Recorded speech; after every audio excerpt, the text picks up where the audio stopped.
السلام علیکم ناظرین۔ آج میں آپ کو ایک ایسے ڈاکو کے بارے میں بتاؤں گا جس نے ناموس رسالت صلی اللہ علیہ وآلہ وسلم پر پہرا دیا۔ مولانا محمد امین صفدر اوقاڑوی رحمۃ اللہ علیہ نے اپنی کتاب میں لکھا، فرماتے ہیں مجھے وہاڑی کے گاؤں سے محبت برا خط لکھا گیا کہ مولانا صاحب ہمارے گاؤں میں آج تک سیرت النبی صلی اللہ علیہ وآلہ وسلم پر بیان نہیں ہوا۔ ہمارا بہت دل کرتا ہے آپ ہمیں وقت عنایت فرما دیں، ہم تیاری کر لیں گے۔ میں نے محبت بر جذبات دے کر خط لکھا کہ فلاں تاریخ کو میں حاضر ہو جاؤں گا۔ دیے گئے وقت پر میں وہاں پہنچا تو آگے سے میزبانوں نے مجھے ہدیہ پیش کر کے کہا، مولانا صاحب آپ واپس جا سکتے ہیں، ہم بیان نہیں کروانا چاہتے۔ وجہ پوچھی تو بتایا کہ ہمارے گاؤں میں 90% قدیانی ہیں، وہ ہمیں دھمکیاں دیتے ہیں کہ نہ تو تمہاری عزتیں، نہ مال، نہ گھر بار محفوظ رہیں گے اگر آپ لوگوں نے سیرت النبی صلی اللہ علیہ وآلہ وسلم پر کوئی بیان کروایا تو۔ مولانا ہم کمزور ہیں، غریب ہیں، تعداد میں بھی کم ہیں، اس لیے ہم نہیں کر سکتے۔ میں نے لفافہ واپس کر دیا اور کہا بات تمہاری ہوتی یا میری ہوتی تو واپس چلا جاتا، بات مدینے والے صلی اللہ علیہ وآلہ وسلم کی عزت کی آ گئی ہے، اب بیان ہوگا، ضرور ہوگا۔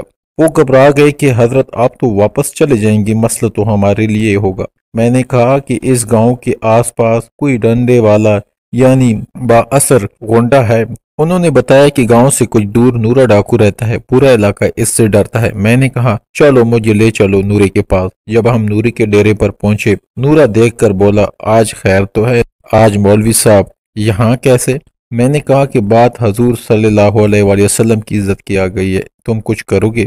میری بات سن کر نورا بجلی کی طرح کڑا ہوا اور بولا میں ڈاکو ضرور ہوں پر بغیرت نہیں۔ وہ ہمیں لے کر چل نکلا۔ مسجد میں 3 گھنٹے بیان کیا اور نورا ڈر کر کڑا رہا۔ آخر میں نوری نے یہ کہا کہ اگر کسی نے مسلمانوں کی طرف آنکھ اٹھا کر بھی دیکھا تو نوری سے بچ نہیں سکے گا۔ میں واپس آ گیا۔ کچھ ماہ بعد میرے گھر پر ایک آدمی آیا، سر پر امامہ، چہرے پر داڑھی، زبان پر درود پاک کا ورد جاری تھا۔ میں نے پوچھا کون ہو؟ وہ رو کر بولا مولانا میں نورا ڈاکو ہوں۔ جب اس دن میں واپس گھر کو لوٹا اور رات کو سو گیا تو پیارے مصطفیٰ کریم صلی اللہ علیہ وآلہ وسلم میرے خواب میں تشریف لائے، میرا ماتھا چوما اور فرمایا آج تو نے میری عزت پر پہرا دیا ہے، میں اور میرا اللہ تم سے خوش ہو گئے ہیں، اللہ نے تیرے پچھلے گناہ معاف فرما دیے ہیں۔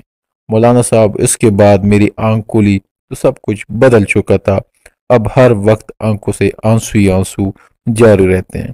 سبحان اللہ۔